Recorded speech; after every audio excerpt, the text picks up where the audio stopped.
Karachi press club के सामने असाजा एहतजाज कर रहे थे। मुजाहिरीन के सिंध असेंबली जाने की भी कोशिश पुलिस ने लाठीचार्ज किया है। अब से कुछ देर कबल मुजाहिरीन प्रेस क्लब के बाहर मौजूद थे, एहतजाज कर रहे थे अपने मुतालबात के लिए, और अब मुजाहिरीन ने सिंध असेंबली की जानिब पेशकदमी की तो पुलिस ने उन्हें रोकने के लिए भरपूर कोशिश की है।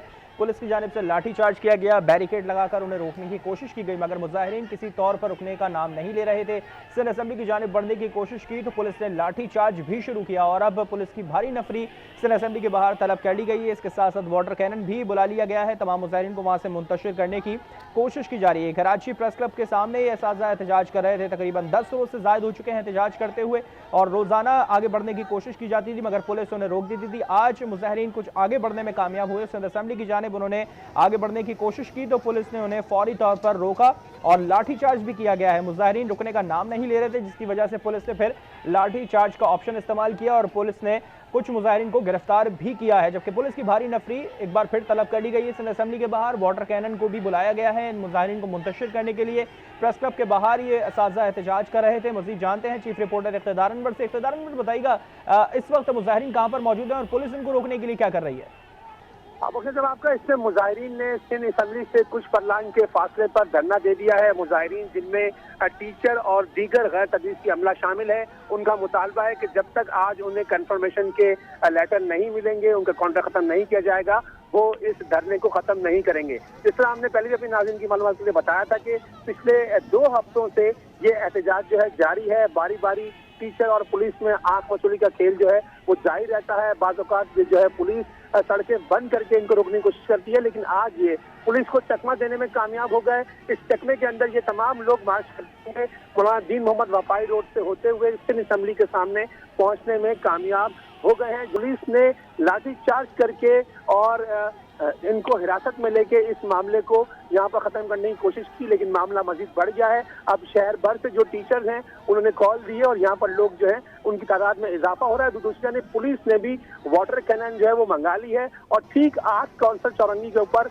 मुजाहिरीन और पुलिस जो है वो आमने सामने मौजूद है। पुलिस का ये मौक़िफ़ है कि अगर आधे घंटे में ये रोड ना खुला तो उसे सख्ती करनी पड़ेगी, जबकि मुजाहिरीन ये कहते हैं कि आज 2 हफ्तों बाद वो रेड जोन पहुंचने में कामयाब हुए हैं, तो वो जब तक अपने मुतालबात को नहीं मानेंगे वो यहाँ से नहीं जाएंगे। इसका बैकग्राउंड ये भी है किससे बात करने के लिए वो तैयार हैं और सिंध असेंबली की जानिब बढ़ रहे थे। क्या असेंबली के अंदर इजलास जारी था? असेंबली के अंदर कोई मौजूद है ऐसा नुमाइंदा जो इन मुजाहिरीन से बात कर सके? देखिए, सिंध असेंबली के अंदर इजलास नहीं है। सिंध असेंबली का इजलास गैर मुअय्यना मुद्दत के लिए मुलतवी है, लेकिन मुख्तलिफ वज़रा के ऑफिस जो है वो सिंध असेंबली की पुरानी बिल्डिंग में मौजूद है, जिनमें खास तौर पर जो वजीर बल्दियात है सईद गनी, उनका ऑफिस यहाँ मौजूद है। लेकिन मुजाहिरीन से तमाम ही लेवल पर जो है मुज़ाकरात का एक अमल जो है वो मुकम्मल हो चुका है। यही मुजाहिरीन कोर्ट भी गए थे जहाँ वो केस हार चुके हैं। अब पिछले 2 हफ्तों से फिर एक बार ये तगोदौड़ शुरू हुई है, क्योंकि जुलाई का महीना है। सिंध हुकूमत ने ये ऐलान कर रखा है कि वो 50,000 नई नौकरियां देंगी और सिंध हाई कोर्ट ने 54,000 पिछली भर्तियों को जो है वो नाकाबिले कबूल करा दिया था। तो 1 लाख वैकेंसियां जो है वो सिंध में इस जुलाई से अगले जून तक आनी है। तो इन मुजाहिरीन का मुतालबा ये है कि सिंध भर में इनकी तादाद जो है वो तकरीबन 15,000 से जायद है। इन नौकरियों में पहले इन्हें जो है वो फौकियत दी जाए, लेकिन सिंध हुकूमत ये कह दी है कि महकमा तालीम की भर्तियों के लिए एक क्राइटेरिया बनाया हुआ है। तमाम डिस्ट्रिक्ट की बुनियाद पर टेस्ट पास करके ही ये नौकरियां मिल सकती हैं। मुजाहिरीन को जो कॉन्ट्रैक्ट पर रखा गया था, इस शर्त पर रखा गया था कि जब पक्का बंदा कोई आ जाएगा तो इन्हें वो नौकरी छोड़नी होगी, लेकिन ऐसा नहीं हुआ। अब ये लोग, इनमें से बहुत सारे लोग ऐसे हैं जिन्हें 2 साल और 3 साल से तनख्वाहें भी अदा नहीं की गई। उसकी वजह यह कि सिंध हुकूमत का मौक़िफ़ ये है कि जो एग्जिस्ट वैकेंसी थी वो इम्तिहान पास करने वाले टीचर को दे दी गई है। तो एक अजब सा मामला है जिसमें हर लेवल पर बातचीत होते हैं। अभी भी जो है वो हुकूमती जो है वो शख्सियात जो है वो यहाँ पर आई हैं। सेक्रेटरी तालीम ने अपने नुमाइंदों को यहाँ भेजा है, मुज़ाकरात की पेशकश की है, लेकिन आज मुजाहिरीन ये कहते हैं कि ये मुज़ाकरात सड़क के ऊपर ही सबके सामने होंगे। तो लगता है कि ये मामला जो है वो तूल पकड़ेगा और आइंदा चंद घंटों में जो है वो शायद इस पर फैसला हो पाए। फिलहाल तो मुजाहिरीन और पुलिस, सख्त गर्मी, हफ्त का माहौल, लेकिन पारा एकदम हाई है इस टाइम और दोनों आमने सामने हैं। पुलिस भी शदीद और गर्मी में भी जो असाजा हैं वो धरने पर बैठ चुके हैं। ये बताइएगा असेंबली से कितनी दूर के फासले पे धरने पे बैठे हुए हैं और पुलिस ने इनको रोकने के लिए क्या इक़दाम किए थे? बैरिकेड भी लगाए थे मगर मुजाहिरीन आगे बढ़ गए थे। मजीद नफरी तलब हो चुकी है? देखिए, मजीद नफरी को तलब किया गया है। अगर हम कहें कि सिंध असेंबली और मुजाहिरीन के दरमियान चंद कदमों का फासला होगा तो ऐसा कहना गलत नहीं है। मुजाहिरीन आज काफी हद तक जो है वो आगे पहुंचने में कामयाब हुए। अब पुलिस ने आर्ट्स काउंसिल से कराची प्रेस क्लब जाने वाला और कराची प्रेस क्लब से हाई कोर्ट जाने वाले रास्ते को आम ट्रैफिक के लिए बंद किया है।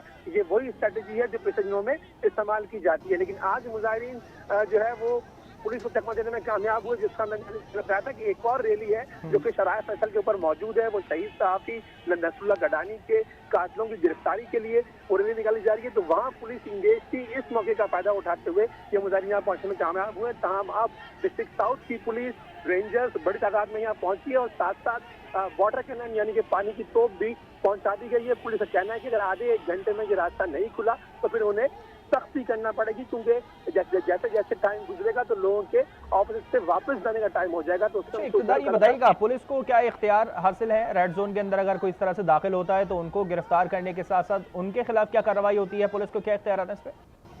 देखिए, रेड जोन में दाखिल होने वाले बंदे पे फौरी तौर पर जो है वो FIR नाफिज की जाती है और हमें मालूमात के लिए ये रेड जोन के अंदर 4 अफराद से जायद अफराद जो है वो एक साथ नहीं जा सकते। इस बात पर पाबंदी आई थी और ये रेड जोन का जो इलाका है कराची प्रेस क्लब के सामने से थोड़ा सा पहले जो PIA की बिल्डिंग है वहां से स्टार्ट होकर गवर्नर हाउस, CM हाउस और सिविल असेंबली के अहाते को हम रेड जोन कहते हैं। लेकिन आज मुजाहिरीन बिल्कुल आर्ट्स काउंसिल के सामने रेड जोन में पहुंच गए हैं। मुजाहिरीन रेड जोन में दाखिल हो चुके हैं। इक़्तिदार अनवर अपडेट कर रहे थे, आपका शुक्रिया।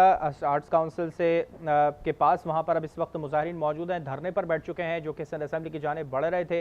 पुलिस ने फिलफौर रोक लिया है, इक़दाम किए जा रहे हैं पुलिस की जानिब से भी कि मुजाहिरीन को अंदर दाखिल होने की इजाज़त ना दी जाए। और मुजाहिरीन अब इस वक्त धरने पर अब बैठ चुके हैं अपने मुतालबात के हक में। उनकी जानिब से कहा जा रहा है कि जब तक कोई आता नहीं है हुकूमती नुमाइंदा हमसे बात करने के लिए, हम यहाँ से नहीं जाएंगे और हमारे मुतालबात पूरे नहीं होते उस वक्त तक हम अपने एहतजाज को और अपने धरने को इसी तरह जारी रखेंगे। पुलिस की भारी नफरी, रेंजर समेत एक बड़ी तादाद में जो अफसरान हैं वहां पर मौजूद हैं। उन तमाम लोगों को कंट्रोल करने की कोशिश की जा रही है। वाटर कैनन भी तलब किया गया है, कुछ मुजाहिरीन को गिरफ्तार भी किया गया है, जबकि पुलिस को रेड जोन में इख्तियार है कि जैसे ही कोई रेड जोन में इस तरह से दाखिल होता है तो उसे गिरफ्तार करके उसके ऊपर मुकदमा दर्ज किया जाता है। आर्ट्स काउंसिल चौरंगी के ऊपर ही तमाम मुजाहिरीन इस वक्त मौजूद है और अपने मुतालबात के हक में इस वक्त एहतजाज किया जा रहा है। उनकी जानिब से ही कहा गया है कि तमाम जो मुतालबात हैं वो पूरे नहीं होते हैं उस वक्त तक हम इस तरह धरने पर बैठे रहेंगे। सिंध असेंबली की जानिब पेशकदमी की गई थी, मुजाहिरीन की जानिब से उन्हें रोकने की कोशिश की गई और अब मुजाहिरीन इस वक्त आर्ट्स काउंसिल चौरंगी के पास मौजूद हैं जहां पर धरने पर बैठ चुके हैं और यहां से कुछ ही फासले के ऊपर सिंध असेंबली मौजूद है जो कि पूरा इलाका रेड जोन कहलाता है। रेड जोन में दाखिले की किसी को भी इजाजत नहीं दी जाती है।